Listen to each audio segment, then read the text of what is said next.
Tawagin niyo na lang po ako sa pangalang Raquel. Matagal-tagal na rin po ako nakikinig sa inyong mga kwento. Kaya naisipan ko ring ibahagi yung naging karanasan ko. Nakatira po ako ngayon kasama ng aking pamilya dito sa Cavite. Nangyari ang karanasan kong ito nung bagong lipat pa lang kami dito. Wala kaming katabing bahay.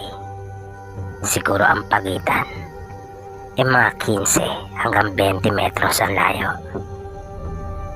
Sa tabi ng bahay namin ay mayroong isang malaking puno ng mangga. Na unang kita ko pa lang dito ay kinutuban na ako ng hindi maganda. Nakakatakot kasi yung pagiging mayabong ng mga tao nito.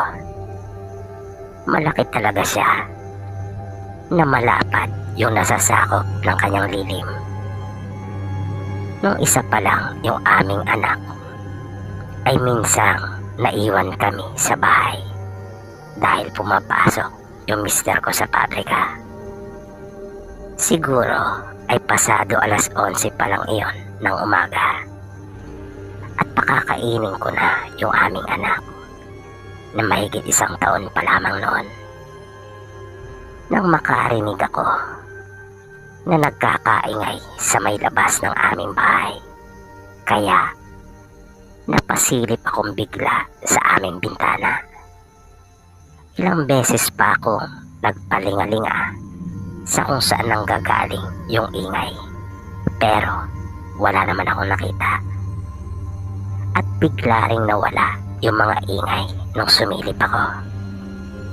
Hindi naman ako natakot nung pagkakataon na iyon dahil naisip kong marahil ay mga napadaan lang. Minsan kasi ay may dumadaan doon sa gilid ng bahay namin sa tabi ng puno.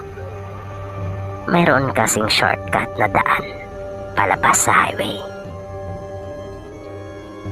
Nang magkaharap na kami ng anak ko para pakainin ito, ay bigla namang nagkalansingan yung mga kutsara at tinidor na para bang sinasadya iyon.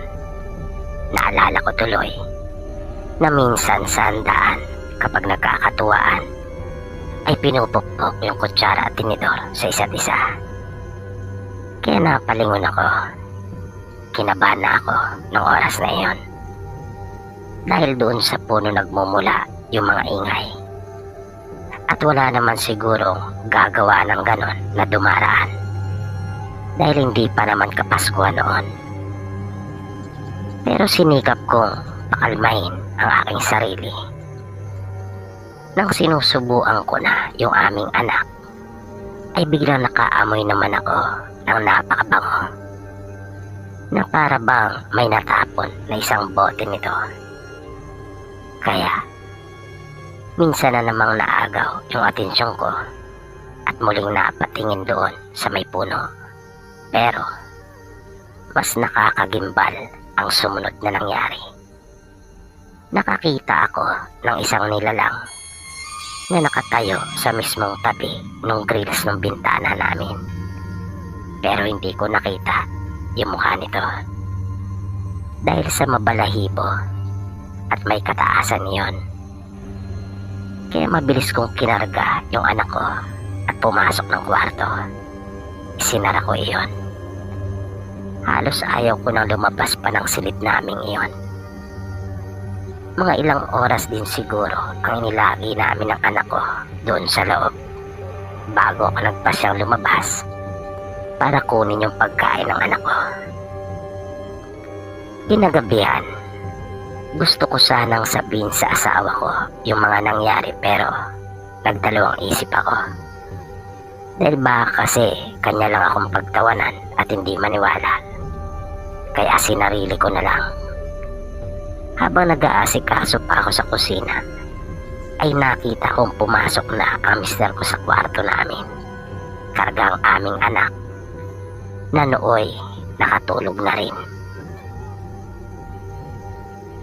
Mga may kalahating oras pa siguro ang itinagal bago ako pumasok ng aming silid. Pagbukas ko ng pinto ay napahiyaw talaga ako nang makita ko nakalutang yung aming anak. Dahil sa lakas ng sigaw ko ay naalimpungatan yung asawa ko. Tinanong niya ako kung bakit ako sumigaw. Kaya sinabi ko nakita ko nakalutang yung aming anak. Agad niyang ibinaling yung tingin sa anak namin. Nakita namin itong nakahiga na muli sa kutsyon at mahimbing na natutulog. Kaya may inis sa tinig nitong sinabi na ano raw ba ang nangyayari sa akin. Pagod siya sa trabaho at gusto magpahinga. Hindi na lang ako umimik ng mga sandaling iyon. Ayaw kong humaba pa ang usapan at salubungin yung galit niya. Humingi na lang ako ng paumanin at sinabi kong matulog na siya. Nang sumunod na araw, habang nasa kwarto ako at nagliligpit, ay naririnig kong tawa ng tawa yung aming anak. Masayang masaya ito. Kaya lumabas akong sandali para alamin kung bakit ito tuwang-tuwa. At halos himatayin ako sa sobrang takot nang makita ko yung anak ko na para bang inihahagis at pagkatapos ay sinasalo. Pero wala akong nakikitang iba na naroon. Kahit takot na takot ako, ay mabilis pa rin akong lumapit para kunin ang anak ko. At nakita ko para talaga itong inilapag doon sa aming sofa. Napaiyak ako dahil sa sobrang takot. At pag-aalala nang mayakap ko na yung aming anak. Gulong-gulo po talaga yung isip ko dahil sa noon pa lamang ako nakaranas ng ganong uri ng pangyayari sa buhay ko. At hindi doon natapos yung mga pagpaparamdam at panggagambala nila sa amin.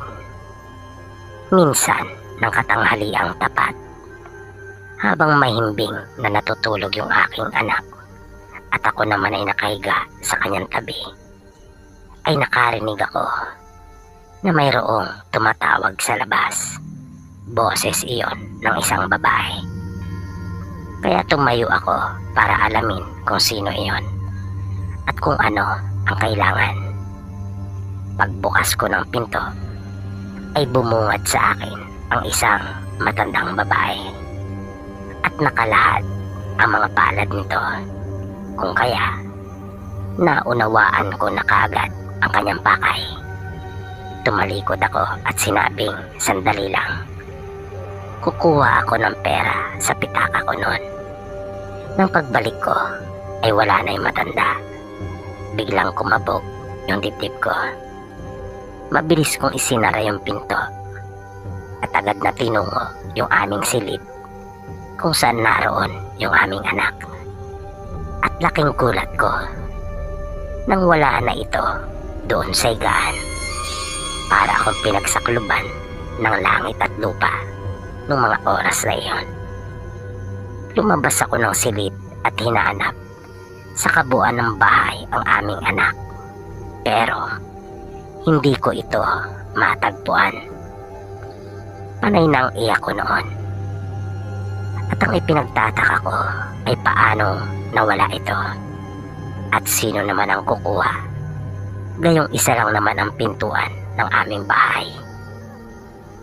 Nang maisiguro kong wala ang aming anak sa loob ng aming pamamahay, ay lumabas ako at pinuntahan yung pinakamalapit na bahay sa amin at nagtanong. Pero wala din doon ang anak namin. Humingi na ako sa kanila ng tulong upang hanapin. Kahit pa imposible na mayroong kumuha sapagkat wala naman akong nakita, ay ipinagpalagay ko na lang na gano'n na nga ang nangyari. At sinabi kong baka may makita sila na aking inilarawan ang aming anak. Wala na akong tigil sa kaiiyak. Pagbalik ko ng bahay, ay laking gulat ko nang makita kong naroon na sa sofa at nakahiga ang anak namin. Pero nang lapitan ko ito ay napansin kong hindi na ito humihinga. Nakapasigaw ako sa sobrang sakit na aking naramdaman. Hanggang sa mapansin kong may mga tao na sa aming pintuan na tumulong sa paghahanap. Parang ayaw ko talagang maniwala na wala na yung anak ko. Napakabilis ng mga pangyayari na kani-kanina lang ay buhay na buhay ito, na naglaro pa kami at aking pinakain. Kinagabihan, pagdating ng asawa ko, ay hindi rin ito makapaniwala sa nangyari. Nang aking idetalye sa kanya kung ano ang naganap, ay hindi ito naniwala at ako ang kanyang sinisisi. Nangyari umano ang lahat ng iyon dahil sa kapabayaan ko. Gusto ko na magpakamatay noong mga sandaling iyon, pero nangibabaw pa rin sa akin ang takot sa Diyos. Ipinagpasa Diyos ko na lang ang lahat. Matapos mailibing yung anak namin, ay hindi na nanumbalik pa sa dati ang aming samahan. Simula noon, ay naging malamig na rin yung pagsasama namin mag-asawa. Naapektuhan pati relasyon namin. Isang araw, habang naglalaba ako sa likod ng bahay, ay bigla akong nakarinig. Natuwa ako. Parang kinalabit yung puso ko sa saya, pagkat pamilyar sa akin iyon. Masasayang tawa iyon ng anak namin. Kaya mabilis akong napatayo at pinuntahan yung pinanggagalingan ng mga tawa, at naluwa ako sa sobrang saya nang makita ko yung anak kong dahan-dahang naglalakad, na para bang mayroong gumagabay sa kanya sa tabi ng puno. At masayang masaya ito. Mabilis akong kumilos para lapitan ito, ngunit bigla naman naglaho. Nilapitan ko yung puno at nakiusap akong ibalik yung anak ko. Pero pati yung mga masasayang tinig ay biglang nawala at muling tumahimik yung paligid. Lumipas ang ilang buwan. Isang araw ay nagulat na lang ako nang malamang iniwan na ako ng aking asawa. Sumama na ito sa ibang babae. Buti na lang at kahit paano ay may sarili akong ipon. Namuhay ako mag-isa at ginamit ko yung pera kong iyon bilang puhunan sa pagsisimula ng isang maliit na negosyo. Nag-angkat ako ng mga gulay at prutas hanggang sa dumating sa buhay ko si Roy. May kaya ang pamilya nito at malawak ang lupa na kanilang pagmamayari. At dahil sa hindi naman kami kasal noong una kong naging asawa, ay nagawa naming magpakasal. Niyaya niya akong lumipat pero tumanggi ako. Sinabi ko sa kanyang mahalaga sa akin ang bahay na iyon. Di ko na lang sinabi na lalong-lalo na yung puno. Umunlad ang kabuhayan ko. At nang magkaanak kami ni Roy, ay hindi naman naulit pa yung nangyari sa panganay kong anak. At bago ko pa nga pala makalimutan, Sir PB, minsan pa nagpakita sa akin yung anak ko. Nasa terrace ako noon. Naipataas ko na kasi yung bahay. Nakita ko ito na nasa ibaba, malapit sa puno, at nakatingin sa akin. Nakangiti ito at masaya. 7 taon na siya noon. Mabilis na bumalik sa alaala ko yung mga sandaling kasama ko pa ito. Napaluha ako at kumaway pa ito sa akin bago naglaho. At yun na po yung huli naming pagkikita. Tawagin niyo na lang po ako sa pangalang Enteng. Dahil yan po ang tawag nila sa akin. May kwento po akong nais na ibahagi sa inyo. Ito po ay personal naming karanasan ng asawa at mga anak ko. Bagong sama pa lang kami noon. Dalawang aming anak at kapwa sila babae. Ang bahay po namin noon ay nakatayo sa lupa ng mga magulang ng asawa ko. At mga 100 metro lang siguro ang layo ng bahay namin mula sa kanila. At bagong gawa lang yung bahay namin. Nung una kasi ay doon kami nakatira. Sa lupa naman ng mga magulang ko. Kaya lang, higit na mas malayo iyon pagka nasa bundok talaga. Minsan, ginabi ako ng uwi. Dahil pagkatapos ng trabaho namin, ay nayaya ako ng tsuy ng misis ko doon sa kanila. At nagtagay kami. Nakauwi ako sa amin mga alas 11 pasado na. At nagtaka ako kung bakit gising pa ang aking asawa. Kadalasan kasi pag mga ganong oras na ay mahimbing na itong natutulog. Pagpasok ko sa bahay namin ay agad niya akong sinalubong. At naramdaman ko kaagad yung matindi niyang takot. Putlang-putla ito at pawis na pawis. Sabi niya sa akin, mayroon umanong aswang. Kaya bigla akong naalarma. Hinugot ko kaagad yung aking itak at tinanong ko siya kung nasaan iyon. Pero sinabi niya sa akin, nakakaalis lang daw nito. Kung kaya, kumalma na rin ako. Nang magsimula siya magkwento, kahit ako ay nangilabot. Ayon sa misis ko, pasado alas 9 na magsimula siyang makaramdam ng kakaiba. Naramdaman na lamang niyang nagtayuan yung mga balahibo niya sa katawan. At biglang naging maalinsangan. Narinig din niyang umalulong yung mga alaga naming aso, pero saglit lang. Dahil para daw nabahag ang mga buntot ng mga ito at nagsipagtaguan sa silong ng aming bahay. Di nagtagal ay bigla namang umihip ang malakas na hangin na naging dahilan pa nga ng pagkamatay ng mga lampara. Kasabay noon ay biglang kumalabog ng napakalakas yung aming bubungan. Ang buong akala ng asawa ko ay may tinangay lang na malaking sanga at sa bubong namin bumagsak. Dahil nga sa biglang umihip noon ang malakas na hangin. Pero yung malakas na kalabog na iyon ay agad ding nasundan at hindi na tinigilan. Sabi pa niya, parang nagtatalon iyon sa may aming bubungan. At kahit anong sigaw ang gawin ng asawa ko, ay hindi siya nito pinapakinggan. Patuloy lang ito sa kanyang ginagawa doon sa itaas.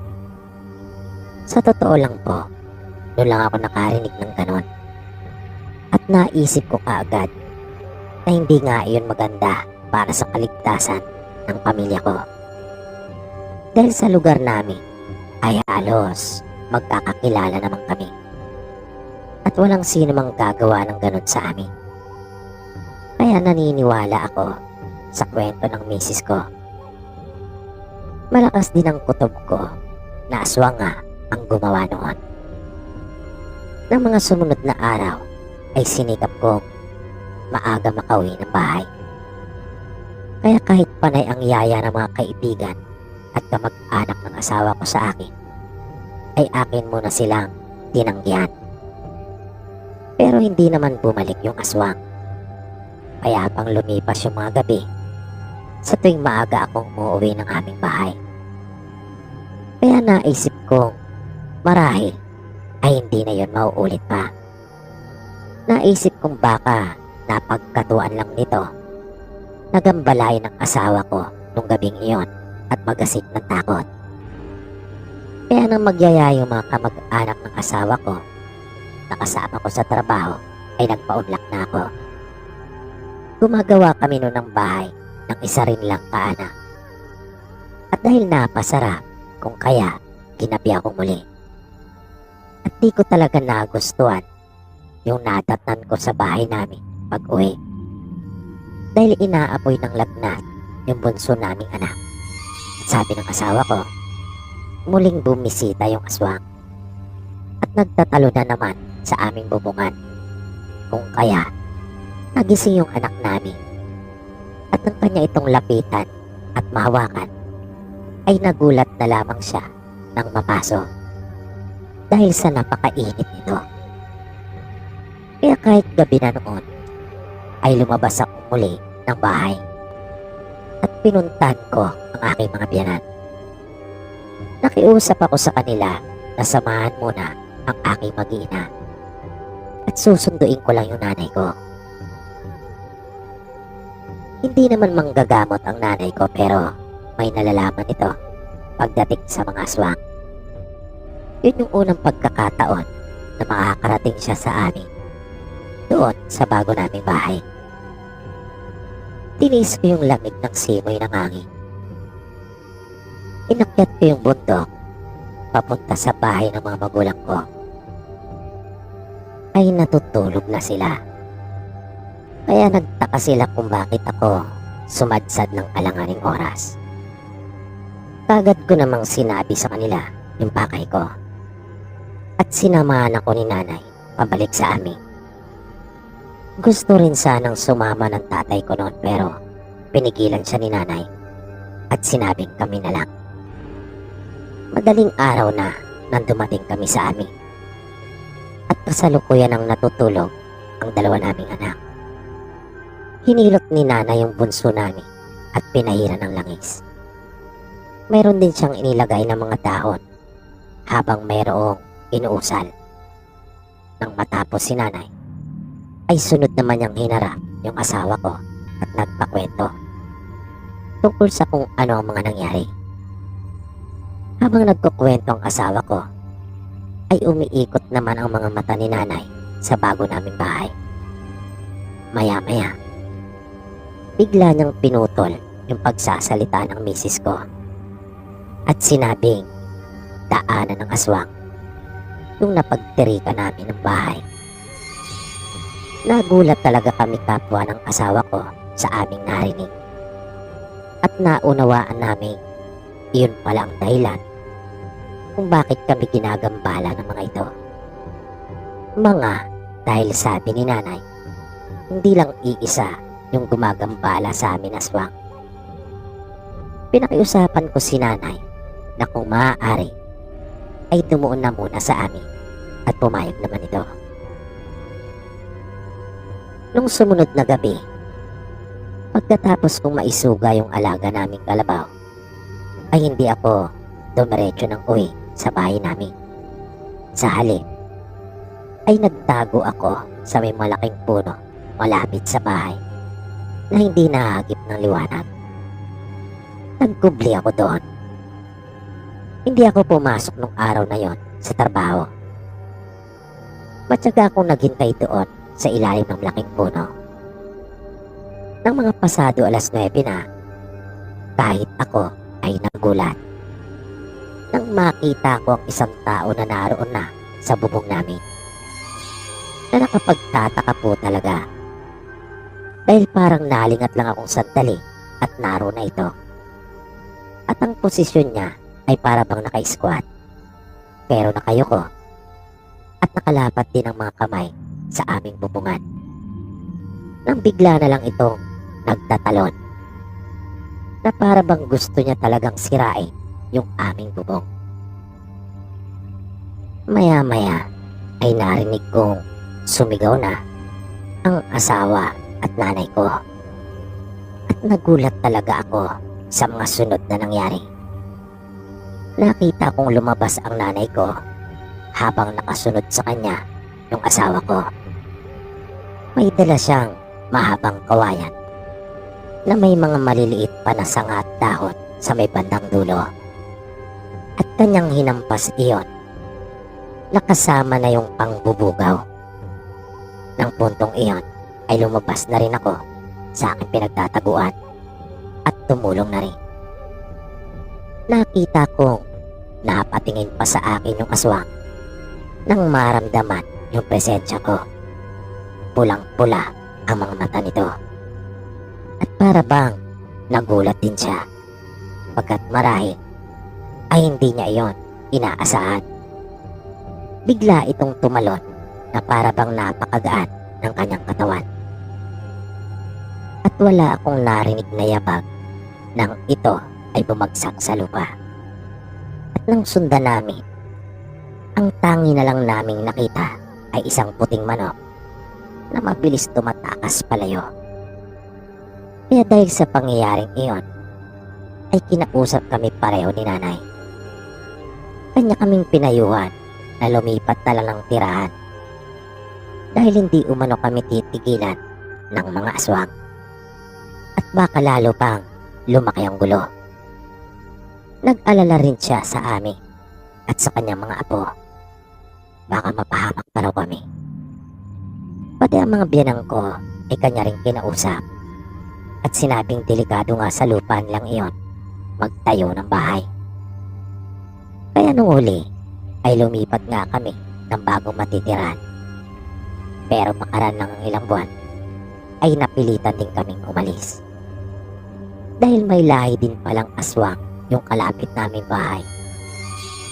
Lagi nung nagkakasakit yung mga anak namin, walang araw na hindi nila pinupuntahan ang mga anak namin sa bahay at binabati. Na nang patingnan ko kay nanay ay sinabi niya inaaswang umano ang kanyang mga apo. At yung kalapit namin ang gumagawa noon. Kaya pala tuwing gabi ay may nararamdaman kami umaali-aligitin sa bahay namin. Pero mas tahimik nga lang ang mga ito kumpara doon sa dating bumibisita sa amin. Sa buong pagsasama namin mag-asawa ay nakalimang lipat yata kami ng tirahan dahil sa problema namin sa mga aswang. Napirmi lang kami na magdesisyon kami mag-asawa na magpamaynila na lang. Pero minsan pang naulit yung aming karanasan pagdating sa mga aswang. Nang umuwi kami sa probinsya dahil namatay yung nanay ng asawa ko. Pareho nang nag-aaral noon yung mga anak namin sa elementarya. Ang nangyari naman noon, yung aswang ay nagpunta sa lamin ng biyanan ko.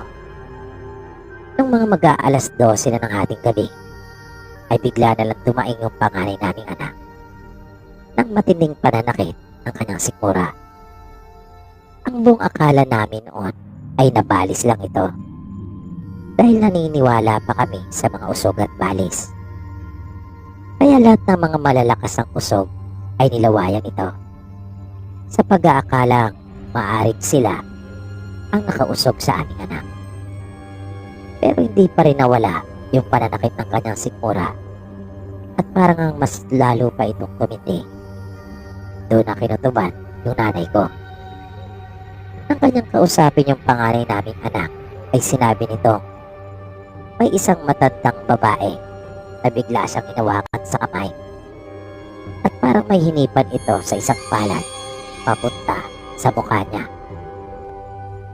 Nang ilarawan ito ng aming anak, nang hanapin nila ay nawala na ito doon sa lamay. Buti na nga lang noong mga pagkakataon na iyon ay hindi lamang si nanay ang naroon na marunong. Nagtulong-tulong sila para mapagaling yung anak namin. Pasalamat na lang rin kami at agad yung naagapan. Na naisip kong sa tuwing uuwi kami sa aming probinsya ay ayaw talaga kaming tantanan ng mga aswang. Na para bang magnet kami para sa kanila. Dahil po sa mga naging karanasan namin ng pamilya ko, kung kaya naniniwala po talaga ako na mayroong aswang. Pagkat nakakita na po talaga ako na nasa itaas ng aming bubungan. Naway datnan po kayo ng liham kong ito. na nasa mabuti pong kalagayan. Palagi din po akong nakikinig sa inyong mga kwento. Kung kaya nga naisipan ko pong ibahagi itong nalalaman ko. Nagkaroon po kasi ako ng isang nakakatakot na karanasan. Tungkol ito sa isa kong naging kaibigan noon. Natawagin lang natin siya sa pangalang Erning. Si Mang Erning ay mas matanda sa amin. Nakilala namin ito nang umextra ng trabaho sa ginagawa namin noong malaking bahay bilang isang labor. Nalaman namin mula sa kanya na isa pala siyang driver.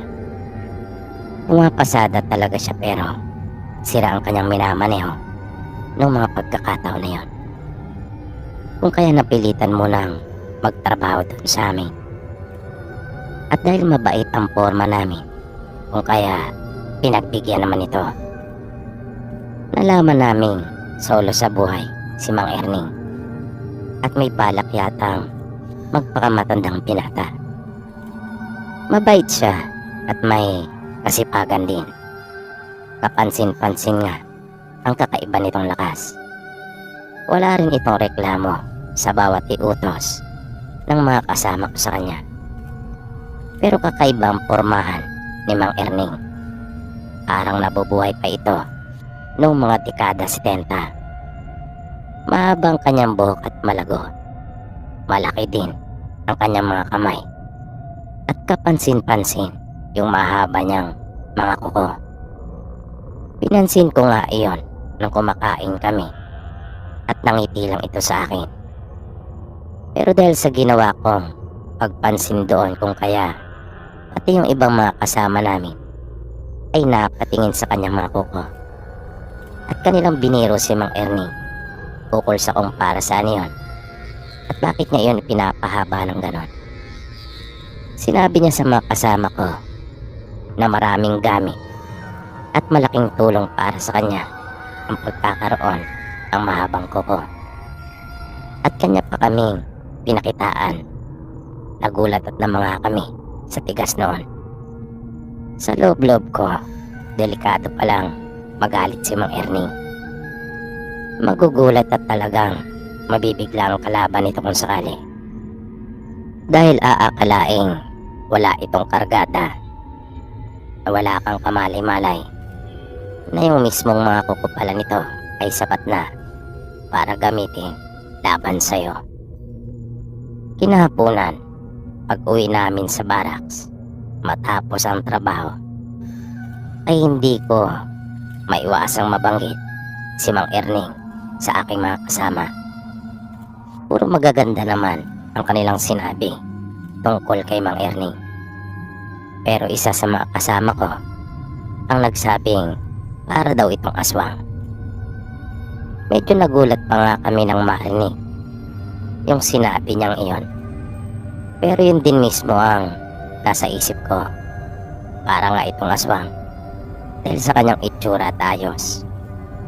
At alam kong hindi lang siguro kami ang nakakapansin nun. Kahit siguro ibang mga nakakakilala sa kanya, malamang ay ganun din ang kanilang iniisip. At kahit siguro si Mang Erning mismo ay napapansin din niyon. Maliban na lang kung hindi man lang ito nananalamin. Buong gabi ay palagi naming nadadaanan ng kwento si Mang Erning. Halos lahat kami na nagtatrabaho sa project na yon ay taga-probinsya. Mga taga-Visayas kung kaya alam namin ang tungkol sa mga aswang. Ang ibang kasama ko sa trabaho ay mga kamag-anak ko, habang mga kaibigan ko naman yung iba. Kung kaya magkakakilala kami. Nung sumunod na araw ay bumalik doon sa amin si Mang Erning.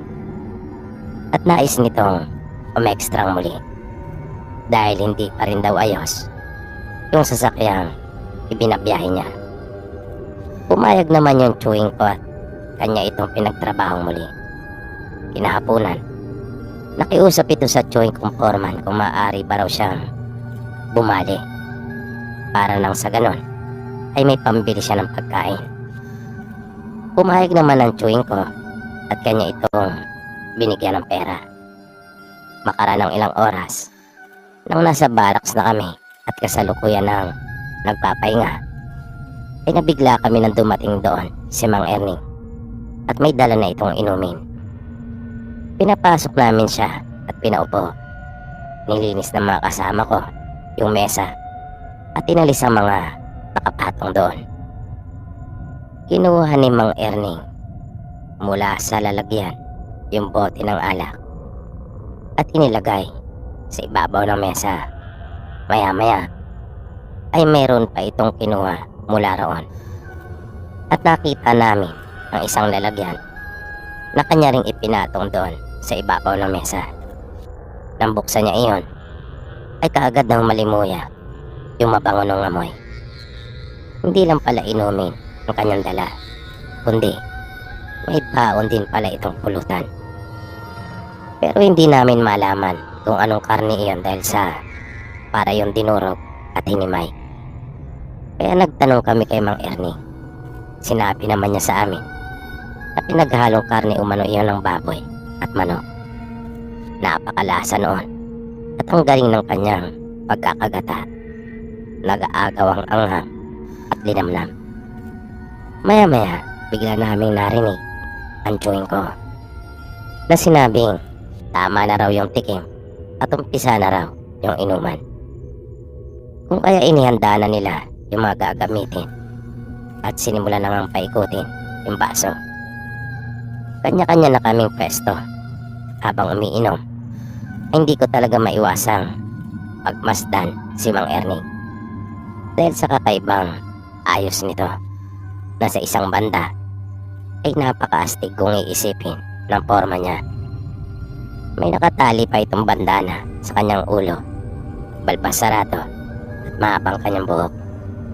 At doon ko lang napansin na parang mas mahaba ng kaunti yata kesa sa karaniwang tao yung kanyang pangit. At para ding napatulis talaga yon.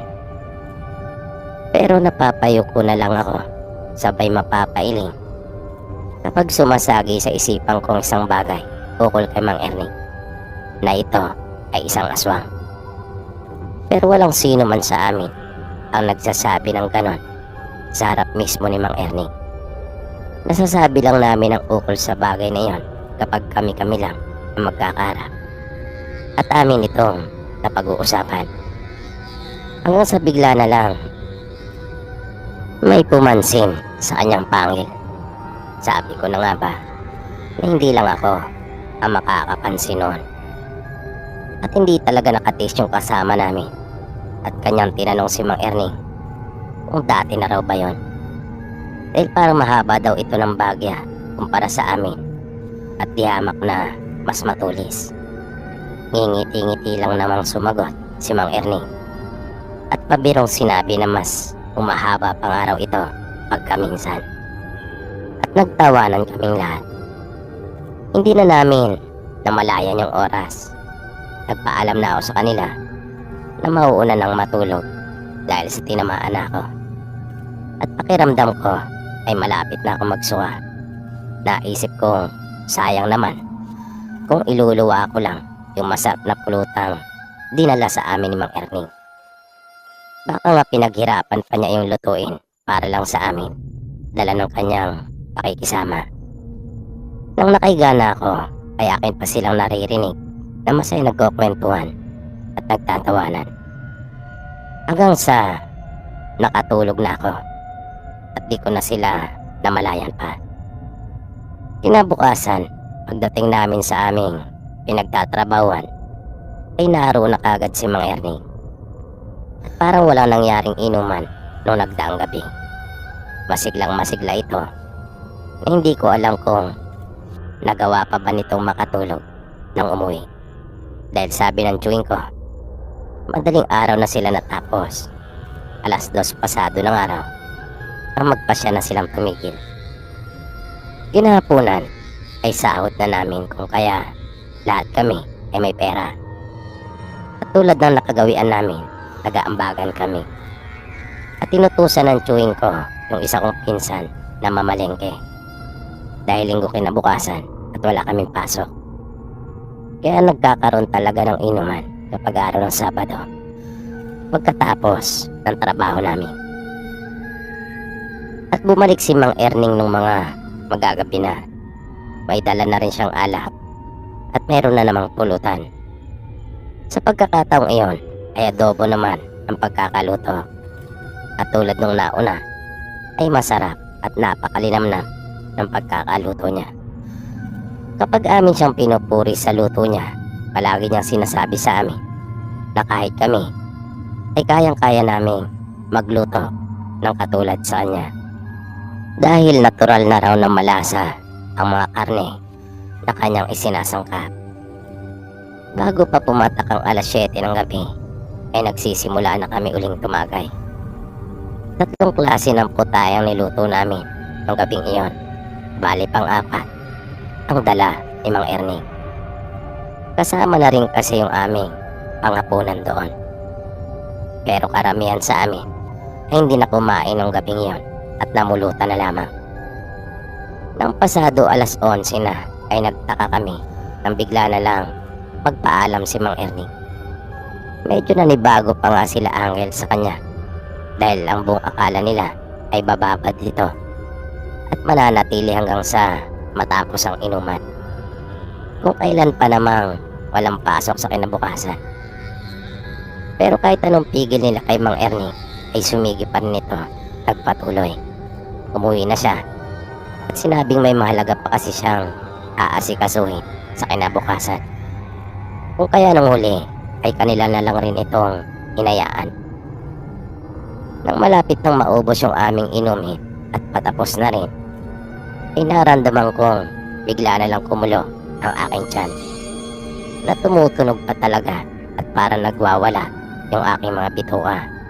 Pakiramdam ko ay gumagalaw ang mga ito at tila ba isang hayop na may nais kainin. Na para bang mayroon itong hinahanap at gusto.